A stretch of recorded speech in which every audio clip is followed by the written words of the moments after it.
Imaginal, c'est un futur centre de la science-fiction, un centre interactif sur Amiens, Amiens ou Amiens Métropole, qui pourrait accueillir des expositions, qui pourrait accueillir des fans de science-fiction notamment, mais pas que ça.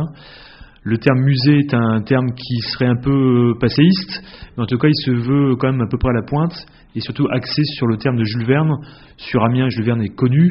L'idée, c'est surtout de mettre Jules Verne sur toute sa valeur futuriste et en parler de façon un petit peu positive. Trop de jeunes pensent que dans les films comme Star Trek, Star Wars, on peut se promener dans l'espace sans casque, on peut aller très vite rejoindre d'une planète à l'autre, ce qui est totalement faux. Et de leur montrer un petit peu que la science-fiction, par contre, a apporté des choses à nos vies quotidiennes. Dans les films comme Star Trek, comme Minority Report, il y a des technologies qui sont avancées à l'époque dans ces films-là et qui sont de notre quotidien maintenant.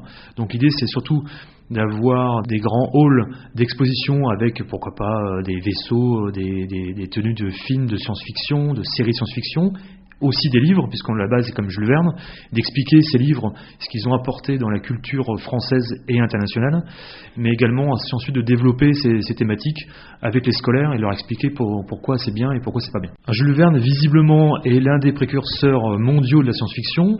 Heureusement, il est français, il est amiénois de surcroît, il est même enterré sur Amiens. Et Jules Verne est la base de plein de réflexions, notamment d'un autre musée de science-fiction qui va ouvrir du côté de Washington, le MOSF. La base de ce musée, c'est Jules Verne. La base de leur réflexion, c'est Jules Verne. Donc pourquoi pas créer ça sur Amiens et de motiver un petit peu nos troupes amiénoises et pourquoi pas picardes, ou sur la grande région, non pas de Picardie, pour créer ce grand centre interactif de science-fiction qui serait un peu un équivalent d'un centre comme le Futuroscope, mais pas que. L'interactivité doit être au cœur de ce centre. Évidemment, le fil conducteur, c'est Jules Verne. Pourquoi pas imaginer un Jules Verne virtuel qui vienne accompagner les visiteurs, avec pourquoi pas des Google Glass ou autres technologies qui puissent accompagner les visiteurs, mais en tout cas montrer tout au long du parcours du visiteur que la technologie est présente au quotidien.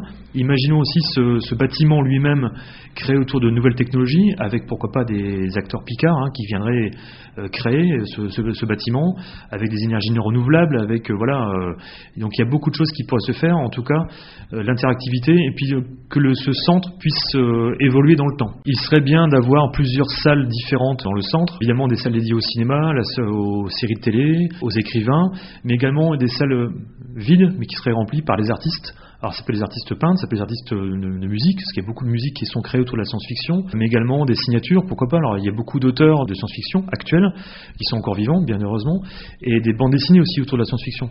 Donc faire des conventions de science-fiction sur Amiens. Il y a d'ailleurs une convention qui a eu lieu en 2014 sur Amiens, à la Maison Jules Verne, qui pourrait être bien sûr, et je leur tends la main une nouvelle fois, un grand partenaire de ce centre, parce qu'on ne peut pas faire sans Jules Verne, sans la Maison de Jules Verne.